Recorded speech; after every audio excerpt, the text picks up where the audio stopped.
साथियों, आप सभी का विजन ग्राम के प्लेटफॉर्म पर स्वागत है। इस वीडियो में हम लोग संसदीय व्यवस्था और राष्ट्रपति शासन व्यवस्था में क्या अंतर है और इन दोनों के क्या गुण दोष हैं, इस चीज़ के बारे में देखेंगे और यह भी देखेंगे कि भारत ने आखिर संसदीय व्यवस्था को क्यों अपनाया। तो इन सब बातों की हम लोग यहाँ पर चर्चा करेंगे। तो चर्चा को प्रारंभ करते हैं। तो सबसे पहले हम लोग बात कर लेते हैं संसदीय व्यवस्था और राष्ट्रपति शासन व्यवस्था है क्या। तो यदि हम आधुनिक लोकतंत्र को देखें तो आधुनिक लोकतंत्र की जो सरकारें होती हैं, लोकतांत्रिक सरकारें, ये मेनली दो प्रकार की होती हैं। एक तो संसदीय सरकार होती है अर्थात संसदीय शासन व्यवस्था वाली, दूसरी जो होती है वो राष्ट्रपति सरकार या राष्ट्रपति शासन व्यवस्था वाली होती है। अब इन दोनों में जो यह विभेद है संसदीय और राष्ट्रपति का, यह विभेद सरकार के कार्यपालिका और विधायिका के मध्य जो संबंधों की जो प्रकृति है कि इन दोनों के मध्य कार्यपालिका और विधायिका के मध्य किस प्रकार के संबंध होते हैं, इन संबंधों की नेचर या प्रकृति के आधार पर ही यह जो डिवीजन किया गया है संसदीय व्यवस्था और राष्ट्रपति शासन व्यवस्था, यह किया गया है। अब हम लोग सबसे पहले चर्चा करेंगे संसदीय व्यवस्था के संबंध में। तो संसदीय व्यवस्था यदि हम देखें इसमें तो कार्यपालिका जो होती है वो अपनी नीतियों एवं कार्यों के लिए विधायिका के प्रति उत्तरदायी होती है। मतलब इन कार्यपालिका की जो रिस्पॉन्सिबिलिटी होती है वो विधायिका के प्रति होती है। वहीं यदि हम राष्ट्रपति शासन व्यवस्था में बात देखेंगे तो कार्यपालिका जो होती है वो अपनी नीतियों एवं कार्यों के लिए विधायिका के प्रति जो होती है वो उत्तरदायी नहीं होती है। वहाँ पर कार्यपालिका राष्ट्रपति के प्रति उत्तरदायी होती है और यह संवैधानिक रूप से अपने कार्यकाल के मामले में विधायिका से स्वतंत्र होती है। कुछ अन्य बातों को देखें, मतलब कुछ अन्य अंतरों को यदि देखें तो संसदीय सरकार को कैबिनेट सरकार या उत्तरदायी सरकार या सरकार का बेस्ट मिनिस्टर स्वरूप भी कहा जाता है। तो इस बात को ध्यान रखिएगा।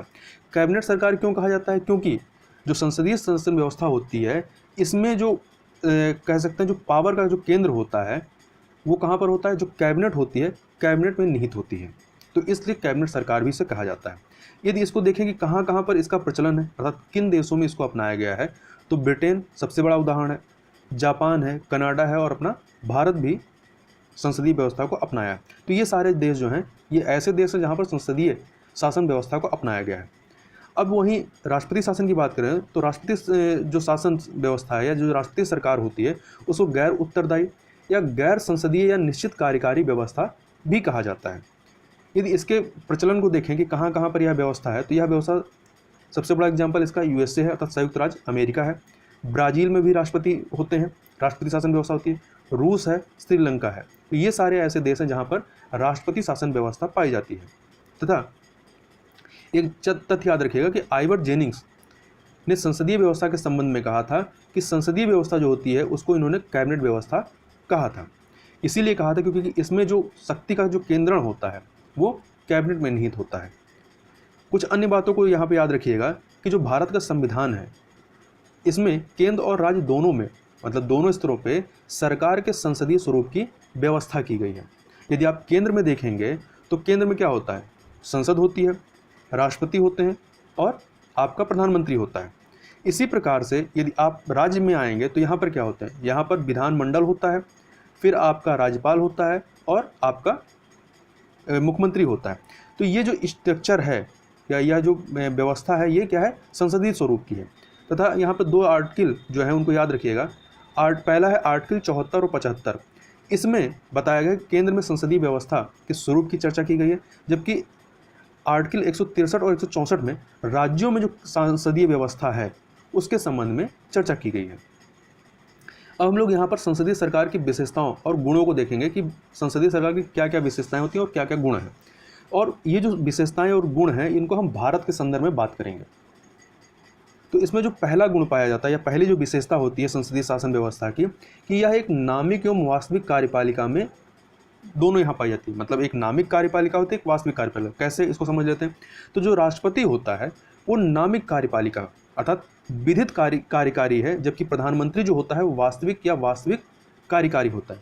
हमारे शासन व्यवस्था मतलब जो देश में हमारे अपनाई गई है संसदीय शासन व्यवस्था, इसमें जो राष्ट्रपति होता है वो हेड ऑफ स्टेट तो होता है परंतु वो केवल नाम मात्र का होता है। उसके नाम से सारे कार्य किए जाते हैं परंतु मेनली जो कार्य किया जाता है वो प्रधानमंत्री के द्वारा किया जाता है। तो मतलब वास्तविक जो कार्यकारी अधिकार होते हैं वो प्रधानमंत्री के पास होते हैं। तो इस प्रकार से जो राष्ट्रपति होता है, राज्य का जो मुखिया होता है वो नामिक होता है, ठीक है, जबकि प्रधानमंत्री जो होता है वो सरकार का मुखिया होता है। सरकारी सारे काम करती है तो सरकार का मुखिया होता है। तो यहाँ पर क्या है? राज्य का मुखिया अलग होता है, सरकार का मुखिया अलग होता है। यदि आपसे पूछा जाए कि राज्य का मुखिया कौन होता है या देश का मुखिया कौन है, तो राष्ट्रपति है। जबकि सरकार के मुखिया की बात की जाएगी तो सरकार का मुखिया प्रधानमंत्री होता है। तथा यहाँ पर यह भी याद रखिएगा कि जो आर्टिकल 74 है संविधान का, इसमें यह बताया गया है कि प्रधानमंत्री के नेतृत्व में मंत्रिपरिषद जो होती है वो राष्ट्रपति को कार्य संपन्न करने में परामर्श देगी। साथ ही राष्ट्रपति जो होते हैं परामर्श मानने को बाध्य होते हैं। मतलब वही हुआ कि राष्ट्रपति जो होता है केवल नाम मात्र होता है, सारे कार्य जो होते हैं वो राष्ट्रपति के नाम पे किए जाते हैं, सिग्नेचर राष्ट्रपति का होता है। परंतु राष्ट्रपति जो होता है वह कार्य तभी करता है जब उसको मंत्रिपरिषद, जो प्रधानमंत्री के नेतृत्व वाली जो मंत्रिपरिषद है, जब वो सलाह देता है। और राष्ट्रपति को उन सलाहों को मानना जो है या उन परामर्शों को मानना और उन पर अमल करना अनिवार्य होता है, अर्थात बाध्यकारी होता है। दूसरा क्या है कि जो संसदीय शासन व्यवस्था होती है इसमें बहुमत प्राप्त दल का शासन होता है। तो होता क्या है कि जो लोकसभा में बहुमत दल का नेता होता है, तो जिस पार्टी को लोकसभा में बहुमत प्राप्त होता है चुनाव में, उसका जो नेता होगा उसको राष्ट्रपति प्रधानमंत्री के तौर पर नियुक्त करता है। यहाँ पर एक चीज़ और याद रखिएगा इस शब्द पर नियुक्त के संबंध में।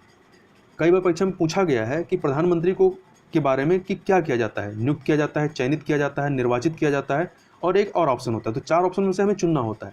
तो याद रखिएगा कि प्रधानमंत्री जो होता है ये नियुक्त किया जाता है, इसको निर्वाचित नहीं किया जाता है। निर्वाचन किसका होता है? तो निर्वाचन जो मेंबर ऑफ पार्लियामेंट होते हैं अर्थात जो संसद के सदस्य होते हैं उनका निर्वाचन होता है। और जो लोकसभा के सदस्य निर्वाचित होते हैं वो लोग जिस पार्टी का बहुमत आता है वो एक अपना नेता नियुक्त करती है कि ये हमारा नेता होगा, और जो राष्ट्रपति होता है उसे एज ए प्रधानमंत्री नियुक्त कर देता है। तो यहाँ याद रखिएगा कि प्रधानमंत्री नियुक्त किया जाता है, जबकि यदि राष्ट्रपति की बात करें तो राष्ट्रपति जो होता है वो निर्वाचित किया जाता है, क्योंकि उसके लिए चुनाव होता है। राष्ट्रपति पद के लिए चुनाव होता है, प्रधानमंत्री पद के लिए चुनाव नहीं होता है। साथ ही प्रधानमंत्री की सलाह पर जो होता है अन्य मंत्रियों की नियुक्ति जो है वो राष्ट्रपति करता है। तो यहाँ याद रखिएगा कि प्रधानमंत्री की नियुक्ति राष्ट्रपति के द्वारा, और जो मंत्रिपरिषद या मंत्रिमंडल के जो मंत्री होंगे उनकी नियुक्ति जो है राष्ट्रपति के द्वारा ही होती है, उन प्रधानमंत्री के परामर्श पे। तो इसीलिए कहा जाता है कि जो मंत्री होते हैं वो राष्ट्रपति के प्रसादोपरांत कार्य करते हैं, अर्थात जब तक उसकी इच्छा रहेगी तब तक। और ये इच्छा किसके आधार पर होती है? प्रधानमंत्री के परामर्श के आधार पर होती है। जब प्रधानमंत्री कह देगा कि इनको हटाना है तो राष्ट्रपति उनको उनके पद से हटा देगा। अगला क्या है? सामूहिक उत्तरदायित्व। जो आपका संसदीय शासन व्यवस्था होती है इसमें सामूहिक उत्तरदायित्व की विशेषता पाई जाती है। कैसे, इसको समझ लेते हैं। तो जो मंत्री होते हैं, मंत्रियों का संसद के प्रति सामूहिक उत्तरदायित्व होता है, अर्थात कलेक्टिव रिस्पॉन्सिबिलिटी इनकी होती है, विशेषकर लोकसभा के प्रति। ऐसा आपको यदि अनुच्छेद 75 देखेंगे तो उसमें यह कहा गया है कि जो मंत्री होते हैं वो कलेक्टिवली रिस्पॉन्सिबिलिटी होते हैं लोकसभा के प्रति। यदि दूसरे शब्दों में कहें तो लोकसभा में प्रधानमंत्री के नेतृत्व वाली मंत्रिपरिषद को अविश्वास प्रस्ताव पारित कर हटा सकती है, ठीक है, यदि लोकसभा यह चाह ले। तो इस प्रकार से क्या होता है कि जो मंत्रिपरिषद होता है या जो सरकार होती है वो रिस्पॉन्सिबल होती है लोकसभा के प्रति। अब अगला इसकी विशेषता देखते हैं राजनीतिक एकरूपता की। तो जो संसदीय व्यवस्था होती है इसमें सामान्यतः जो मंत्रिपरिषद सदस्य होते हैं वो एक ही राजनीतिक दल से संबंधित होते हैं मेनली, और इस तरह उनकी जो राजनीतिक विचारधारा होती है वो एक समान होती है। यदि गठबंधन की सरकार है तो गठबंधन की सरकार में भी जो मंत्री होते हैं वो क्या होते हैं? सर्वसम्मत के प्रति बाध्य होते हैं। तो इस प्रकार से यहाँ पर एक राजनीतिक एकरूपता देखने को मिलती है। अगली इसकी विशेषता है प्रधानमंत्री का नेतृत्व के संबंध में। तो जो संसदीय शासन व्यवस्था होती है इसमें सरकार की व्यवस्था में प्रधानमंत्री नेतृत्वकर्ता की भूमिका निभाता है। वह मंत्रिपरिषद का, संसद का और सत्तारूढ़ दल तीनों का क्या होता है? नेता होता है। इसके अलावा अगली विशेषता यदि देखें तो यहाँ पर संसदीय शासन व्यवस्था में विधायिका एवं कार्यपालिका के मध्य सामंजस्य देखने को मिलता है। तो संसदीय व्यवस्था का सबसे बड़ा लाभ यह है कि यह सरकार के विधायी एवं कार्यकारी अंगों के बीच सहयोग एवं सहकारी संबंधों को सुनिश्चित करता है, तथा कार्यपालिका जो होती है वो विधायिका का एक अंग है और दोनों अपने कार्यों में स्वतंत्र हैं। फलस्वरूप दोनों के बीच विवाद के अवसर बहुत कम होते हैं। यदि आप देखें भारतीय शासन व्यवस्था को तो इसमें क्या होता है कि जो संसद होती है, संसद में जिस दल को बहुमत मिलेगा उस बहुमत वाले दल का ही क्या होता है? सरकार बनेगी। और जो सरकार में जो मंत्रिपरिषद होगी, मंत्रिपरिषद में क्या होंगे? इसी संसद से ही लोग शामिल किए जाते हैं उस दल के द्वारा। तो क्या होता है कि दोनों में, सरकार में और जो आपकी विधायिका होती है, दोनों में ही क्या होते हैं, उन्हीं के लोग होते हैं, इसलिए यहाँ पर जो ये विवाद के अवसर होते हैं बहुत कम दिखाई पड़ते हैं। आगे चलें तो जो संसदीय शासन व्यवस्था है, ये इसको उत्तरदायी सरकार कहा जाता है। ये इसकी विशेषता होती है कि यह एक उत्तरदायी सरकार होती है। कैसे? तो संसदीय व्यवस्था में उत्तरदायी सरकार का गठन होता है। जो मंत्री होते हैं वो अपने मूल एवं कार्याधिकार कार्यों के लिए संसद के प्रति उत्तरदायी होते हैं। जैसा हमने पहले ही बात किया कि इनको अविश्वास प्रस्ताव के माध्यम से हटाया जा सकता है, तथा जो संसद होती है वो मंत्रियों पर विभिन्न तरीकों जैसे कि प्रश्नकाल के माध्यम से, चर्चा, स्थगन प्रस्ताव या अविश्वास प्रस्ताव इत्यादि के माध्यम से इनके ऊपर नियंत्रण रखने का कार्य करती है। अगला है कि जो संसदीय शासन व्यवस्था होती है, इसमें यह विशेषता पाई जाती है कि इसमें निरंकुशता का प्रतिषेध होता है। मतलब निरंकुशता सामान्यतः देखने को नहीं मिलती है, और ऐसा नहीं कि नहीं हो सकती है। सामान्यतः जो आदर्श कंडीशन होती है उसमें निरंकुशता देखने को नहीं मिलती है। ऐसा होता क्यों है? तो इस व्यवस्था के तहत जो कार्यकारी शक्तियां हैं वो एक समूह में निहित रहती हैं। मतलब किसी पर्टिकुलर व्यक्ति में निहित नहीं होती, बल्कि एक समूह में निहित होती है। इस समूह को क्या कहते हैं? मंत्रिपरिषद कहते हैं। जबकि जो राष्ट्रपति शासन व्यवस्था होती है उसमें जो सारी शक्तियां होती हैं वो राष्ट्रपति में निहित होती हैं। तो वहाँ एक व्यक्ति में होती है, जबकि यहाँ पर एक समूह में होती है। तो जब कोई समूह होगा तो उसके निरंकुश होने का खतरा जो होता है वो कम होता है, और एक व्यक्ति के निरंकुश होने का खतरा ज़्यादा होता है। परंतु ऐसा नहीं है कि जो मंत्रिपरिषद है वो निरंकुश नहीं हो सकती है, परंतु आदर्श कंडीशन में यही माना जाता है कि जो चूंकि यह एक समूह के माध्यम से यहाँ पर कार्यकारी शक्तियों का इस्तेमाल होता है, तो इसके निरंकुश होने की संभावना थोड़ा कम होती है। तो ये जो व्यवस्था है कि एक समूह में कार्यकारी शक्तियाँ होंगी, तो यह जो प्रतिकृत व्यवस्था है ये कार्यपालिका की निरंकुशता पर रोक लगाने का कार्य करती है।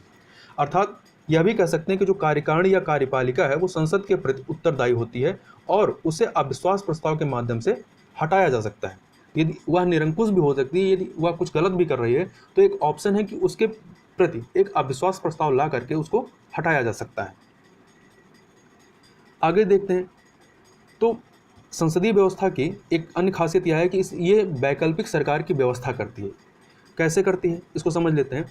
तो जो राज्य का जो मुखिया होता था, जो सत्तारूढ़ दल का जो मुखिया होता है, वो यदि बहुमत खो देता है, मतलब संसद में, लोकसभा में यदि वह बहुमत खो देता है, तो विपक्षी दल को सरकार बनाने के लिए राष्ट्रपति जो है आमंत्रित कर सकता है। यदि विपक्षी दल ये कहें कि हम बहुमत सिद्ध कर देंगे, तो यह जो है राष्ट्रपति है या जो राज्यों में राज्यपाल है वो विपक्षी दल को यह मौका दे सकता है। तो अर्थात नए चुनाव के बिना वैकल्पिक सरकार का गठन हो सकता है। जैसे अभी हाल ही में यदि आप कर्नाटका में देखें या आप मध्य प्रदेश में देखें, तो पहले एक पार्टी की सरकार थी, कुछ समय बाद क्या होती है, दूसरी पार्टी की सरकार होती है। यहाँ पर दोनों बार, एक बार चुनाव होता है, जब दूसरी बार सरकार दूसरे पार्टी की बनती है तो वहाँ पर दोबारा चुनाव नहीं कराया गया था, बल्कि जब विपक्षी पार्टी थी जिसने कहा कि हम विश्वास प्रस्ताव पारित कर सकते हैं, तो उनको राज्यपाल ने इनवाइट किया कि आप अपना बहुमत प्रकट करिए और सत्ता में सरकार बनाइए।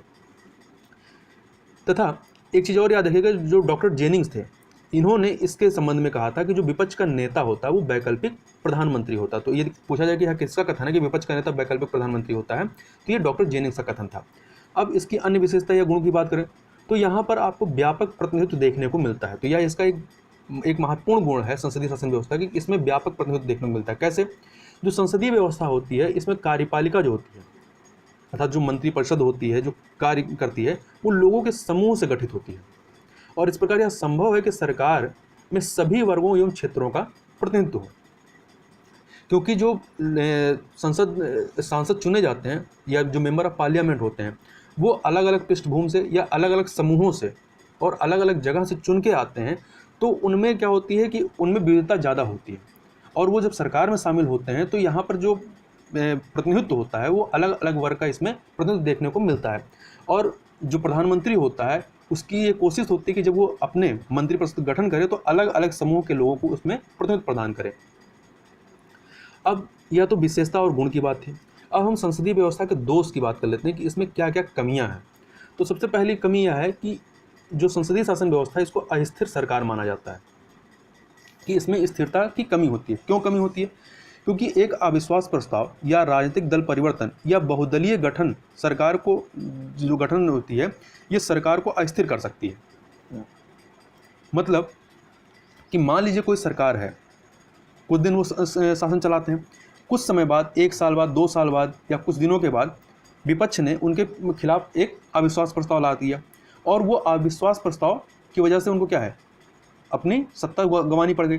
तो यहाँ पर स्थिरता नहीं है। या हो सकता है कि मान लीजिए एक टाइम पे कोई राजनीतिक पार्टी है और दूसरी जो विपक्ष है, दोनों में जो सीटों का अंतर है वो बहुत कम है। तो मान लीजिए विपक्ष ने क्या किया कि इनके सत्ता पक्ष के कुछ जो विधायक हैं या जो सांसद हैं उनको अपने तरफ मिला लिया या राजनीतिक दल परिवर्तन करा लिया, तो भी क्या है, सरकार गिर जाएगी।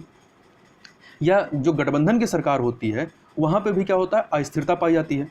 जैसा कि यदि आप उदाहरण देखना चाहेंगे तो जो अभी हाल ही में कर्नाटक या जो मध्य प्रदेश में जो सरकारों का गठन हुआ, तो वहाँ पे इसी तरह की राजनीतिक दल परिवर्तन हुआ या अविश्वास प्रस्ताव लाया गया। तो ये इन चीज़ों की वजह से क्या है, वहाँ की जो सरकार थी एक बार चुनाव होने के बाद 5 साल तक नहीं चली, कुछ महीनों या कुछ सालों के अंतर पे ही वहाँ पे सरकार का परिवर्तन हो गया। यदि आप केंद्र में बात करें तो ऐसी आप सिचुएशन अगर देखेंगे तो मोरारजी देसाई के समय में चरण सिंह, बीपी सिंह, चंद्रशेखर, देवगौड़ा और आई.के. गुजराल के नेतृत्व वाली सरकारों के साथ यही हुआ कि इन्होंने 5 साल का जो टेन्योर होता है ये नहीं पूरा कर पाए। इसके पहले ही इनकी सत्ता या जो सरकार है वो गिर जाती है। आगे देखें तो इसकी एक दूसरी जो कह सकते हैं जो कमी है वह है नीतियों की निश्चितता का अभाव। संसदीय शासन व्यवस्था में यह पाया जाता है कि नीतियों की निश्चितता का अभाव होता है। अब ऐसा होता क्यों है? तो संसदीय व्यवस्था में दीर्घकालिक नीतियां लागू नहीं हो पाती, मतलब ये संभावना रहती है कि इसमें दीर्घकालिक नीतियां लागू नहीं हो पाती क्योंकि सरकार के कार्यकाल की अनिश्चितता जो होती है वो बनी रहती है। जैसा कि हम लोगों ने ऊपर बात की कि किस प्रकार से सरकार अनिश्चित रहती है, तो इस अनिश्चितता के बादल की वजह से यह जो सरकार है वो दीर्घकालीन नीतियों पर कार्य नहीं कर पाती है। वो उनकी पहली मेन प्रायोरिटी क्या होती है कि वो किसी तरह अपनी सरकार को बचाए रखें और वो ऐसे ही नीतियों को लागू करते हैं जो मतलब जल्द से जल्द जनता तक उनकी बातों को पहुंचा पाएं। वो लॉन्ग टाइम के लिए कोई मतलब नीतियों पर कार्य नहीं करते हैं। तथा सत्तारूढ़ दल में परिवर्तन से सरकार की नीतियां भी परिवर्तित हो जाती हैं। तो ये दूसरा कारण भी है कि कई बार क्या होता है कि मान लीजिए कोई सरकार 5 साल तक रहती है और कोई दीर्घकालिक नीति जो है वो 10 साल से लेकर 15 या 20-25 साल तक के लिए बनाई जाती है। तो ये 5 साल थे। अब 5 साल के बाद मान लीजिए दूसरी सरकार आ जाती है, तो जब दूसरे पार्टी की सरकार आती है तो हो सकता है कि उनका फोकस कुछ अन्य चीज़ों पर हो। तो इनके जो योजनाएं जो पहले के सरकार की योजनाएं होंगी, तो हो सकता है कि जो दूसरे पार्टी की जो सरकार आई उसका फोकस वो अपनी योजनाओं पर होगी। तो वो क्या करेंगे, वो इनकी योजनाओं में फंडिंग कम कर देंगे या दूसरी तरह की चीज़ें हो जाएंगी, तो ये क्या होंगी, ये आगे नहीं चल पाती हैं। जैसे ये उदाहरण के तौर पर देखें तो वर्ष 1977 में मोरारजी देसाई के नेतृत्व वाली जनता सरकार ने पूर्व की कांग्रेस सरकार की नीतियों को पलट दिया। जैसे एक नीति पलटा था वो उसका उदाहरण देखें तो जो पंचवर्षीय योजना थी कांग्रेस सरकार की, जब जनता सरकार आती है तो इन्होंने पंचवर्षीय योजना को बंद कर दिया। पंचवर्षीय योजना बंद करके इन्होंने 1 वर्षीय योजना चालू कर दी। परंतु जब इसके बाद जब कांग्रेस की सरकार आती है तो कांग्रेस की सरकार ने इनकी जो भी नीतियां थी उनको पलट दिया और अपनी नई नीति लागू कर दी। तो इस प्रकार से हम देखते हैं कि यहाँ पर जो संसदीय व्यवस्था होती है यहाँ पर इस तरह की कमियाँ देखने को मिलती हैं। इसके अलावा एक अन्य कमी यह भी है कि जो मंत्रिमंडल होता है वो निरंकुश भी हो सकता है। यदि मान लीजिए कि जो सत्तारूढ़ पार्टी है उसको संसद में पूर्ण बहुमत प्राप्त हो गया, तो जो कैबिनेट होगी वो निरंकुश हो सकती है या हो जाती है क्योंकि वह लगभग असीमित शक्तियाँ उसको प्राप्त हो जाती हैं। यदि किसी सत्तारूढ़ पार्टी को संसद में पूर्ण बहुमत है तो वो क्या करेगी, उस बहुमत के आधार पर वह अपने हिसाब से जो उनके बिल होंगे उसको वो पास करा सकती है। तो जो भी वो परिवर्तन करना चाहें या कोई संविधान संशोधन करना चाहें तो वो उस पूर्ण बहुमत के आधार पर क्या कर सकते हैं, वो संशोधन भी कर सकते हैं।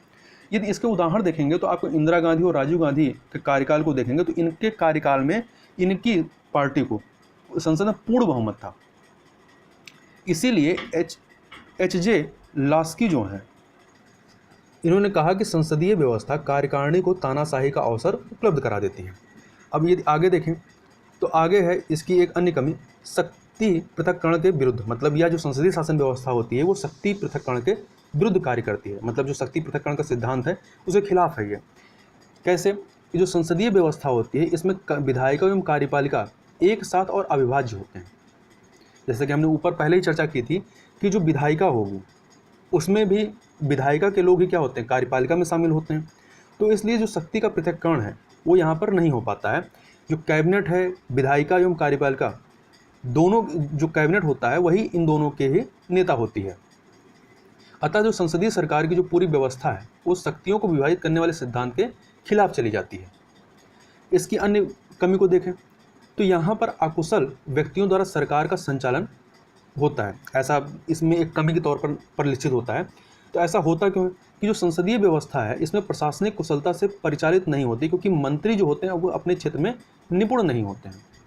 ऐसा होता क्यों है? क्योंकि मंत्रियों के चयन में प्रधानमंत्री के पास सीमित विकल्प होते हैं, क्योंकि उनके विकल्प क्या होते हैं, संसद सदस्यों तक प्रतिबंधित रहते हैं और वह बाह्य प्रतिभा तक विस्तारित नहीं हो सकते। मतलब वो किसी ऐसे व्यक्ति को मंत्री नहीं बना सकते हैं कि जो मेंबर ऑफ पार्लियामेंट ना हो। यहाँ पे एक अपवाद कह सकते हैं कि किसी ऐसे व्यक्ति को भी मंत्री बनाया जा सकता है, प्रधानमंत्री बनाया जा सकता है जो संसद का प्रेजेंट में संसद का सदस्य ना हो, परंतु वह केवल 6 माह तक ही रह सकता है। ऐसा व्यक्ति जो संसद का सदस्य नहीं हो तो केवल 6 माह तक, 6 माह के बाद उसे अनिवार्य रूप से मेंबर ऑफ पार्लियामेंट होना आवश्यक है। तो इस प्रकार से प्रधानमंत्री के पास जो विकल्प होते हैं वो बहुत ज़्यादा विस्तारित नहीं होते हैं, उन्हें उन्हीं मेंबर ऑफ पार्लियामेंट में से चुनना होता है। इसलिए यहाँ पर क्या होता है, यहाँ पर ये कमी पाई जाती है कि सीमित इनके पास ऑप्शन होते हैं। इसके अलावा जो मंत्री होते हैं वो अधिकांश समय क्या करते हैं, अपने संसदीय कार्यों, कैबिनेट की बैठकों एवं दलीय गतिविधियों में व्यस्त रहते हैं। तो ऐसा भी यहाँ पाया जाता है कि ऐसा कोई जरूरी नहीं है कि किसी मंत्रालय का कोई मंत्री है तो ऐसा कोई जरूरी नहीं कि उस मंत्री को उस मंत्रालय के संबंध में कोई निपुणता हासिल हो। तो यहाँ पर ये निपुणता की कमी जो है परिलक्षित होती है। यदि तो ये कुछ यहाँ पर हमने संसदीय शासन व्यवस्था के गुण, उसकी विशेषताएं और उसके दोषों के बारे में बात की। अब हम लोग यहाँ पर चर्चा करेंगे राष्ट्रपति शासन व्यवस्था की जो विशेषताएं हैं उनके संबंध में, और मेनली यहाँ पर हम अमेरिकी जो राष्ट्रपति शासन व्यवस्था है उसको लेकर के ही हम बात करेंगे। तो भारतीय संविधान के विपरीत अमेरिकी संविधान सरकार में राष्ट्रपति शासन की व्यवस्था की गई है और इसकी कुछ विशेषताएं भी हैं, जैसे कि जो अमेरिका का राष्ट्रपति होता है वो राज्य व सरकार दोनों का मुखिया होता है। जैसा कि हम लोग ने संसदीय शासन व्यवस्था में देखा हमारे यहाँ कि राज्य का मुखिया राष्ट्रपति होता है और सरकार का मुखिया प्रधानमंत्री होता है, मतलब यहाँ अलग अलग होते हैं। परंतु इस शासन व्यवस्था में, राष्ट्रपति शासन व्यवस्था में क्या होता है कि राष्ट्रपति दोनों का मुखिया होता है, राज्य का भी और सरकार का भी। तो एक राज्य का मुखिया होने के नाते उसे राजकीय स्थिति प्राप्त होती है और एक सरकार का मुखिया होने के नाते वह सरकार के कार्यकारी अंगों का नेतृत्व करता है, मतलब वही देश का प्रतिनिधित्व भी करता है। तो हमारे यहाँ देश का प्रतिनिधित्व कौन करता है, राष्ट्रपति करता है, और सरकार का प्रधानमंत्री करता है। दूसरी विशेषता यदि देखें तो राष्ट्रपति को निर्वाचन व्यवस्था के तहत 4 वर्षों के निश्चित कार्यकाल के लिए निर्वाचित किया जाता है, मतलब इनका टेन्योर फिक्स होता है 4 साल।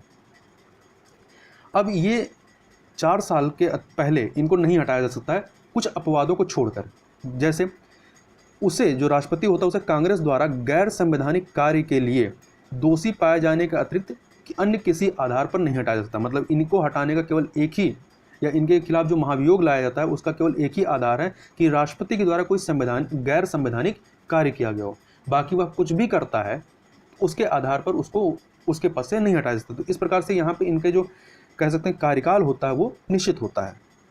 तीसरी विशेषता क्या है कि जो राष्ट्रपति होता है, राष्ट्रपति कैबिनेट या छोटी इकाई या जिसको किचन कैबिनेट कहते हैं, इसकी सहायता से शासन चलाता है। और ये जो किचन कैबिनेट है ये एक परामर्शदात्री इकाई होती है, केवल मतलब इनका परामर्श देने का कार्य होता है, और इसमें गैर निर्वाचित विभागीय सचिव शामिल होते हैं और इनका जो चयन और इनकी जो नियुक्ति होती है वो राष्ट्रपति के द्वारा की जाती है। मतलब पूरा अधिकार जो इनको चयन करने का, उनकी नियुक्ति का, वो राष्ट्रपति के पास होता है। और ये जो किचन कैबिनेट होता है इसके जो सदस्य होते हैं ये केवल जो है राष्ट्रपति के प्रति उत्तरदायी होते हैं। ये वहाँ के जो कांग्रेस होती है, मतलब वहाँ की जो संसद कांग्रेस कहलाती है, उसके प्रति उत्तरदायी नहीं होते हैं, बल्कि केवल राष्ट्रपति के प्रति उत्तरदायी होते हैं और उसी के द्वारा किसी भी समय उन्हें हटाया जा सकता है। मतलब वहाँ का राष्ट्रपति जब चाहेगा तो उन्हें हटा सकता है।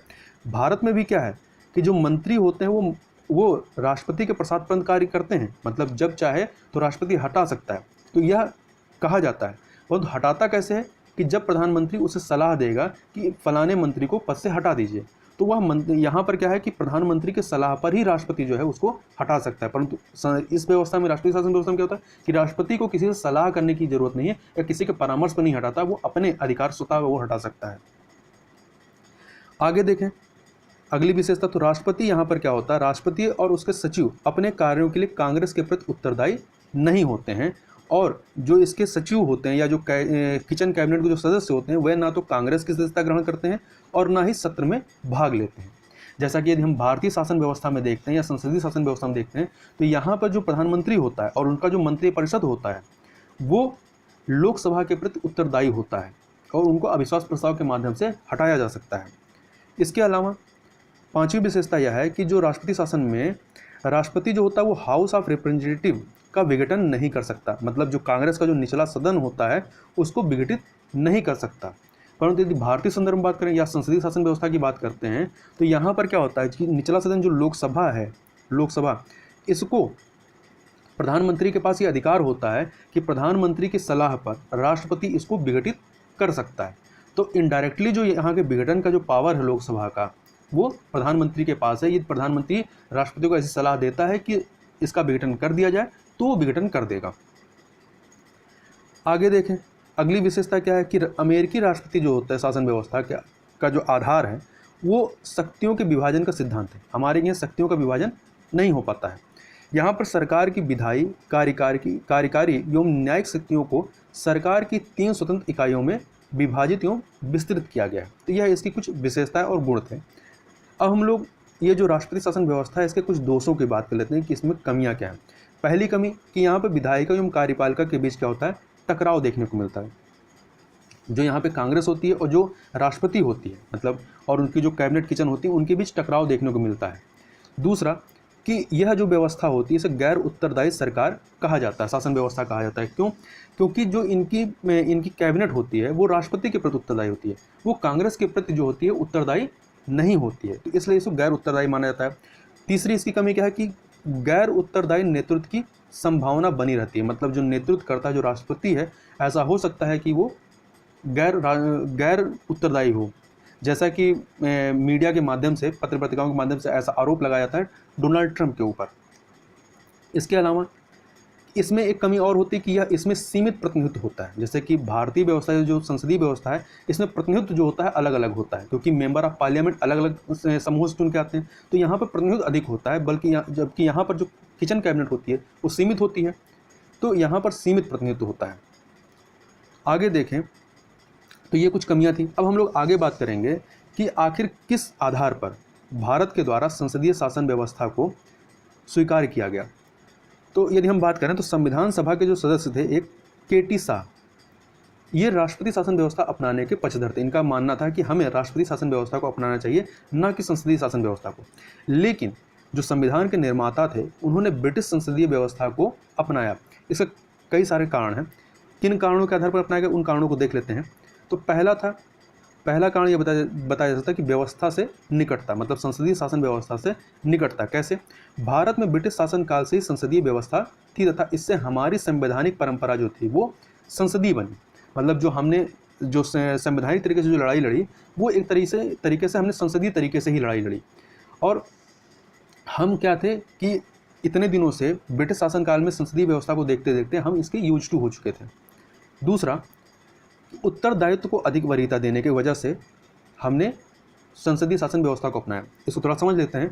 तो डॉक्टर भीमराव अंबेडकर ने, BR अम्बेडकर ने संविधान सभा में बताया कि एक लोकतांत्रिक कार्यकारिणी या लोकतांत्रिक जो सरकार होती है उसको 2 शर्तें फुलफिल करना चाहिए। कौन कौन सी? पहला तो उसमें जो लोकतांत्रिक कार्यकारिणी है उसमें स्थायित्व होना चाहिए जो सरकार है, और दूसरा उसमें उत्तरदायित्व होना चाहिए। परंतु दिक्कत क्या है कि जो 2 शासन व्यवस्था हैं, आपकी राष्ट्रपति शासन व्यवस्था और जो संसदीय शासन व्यवस्था, इन दोनों में देखें तो कुछ कमी है, कुछ विशेषताएं हैं।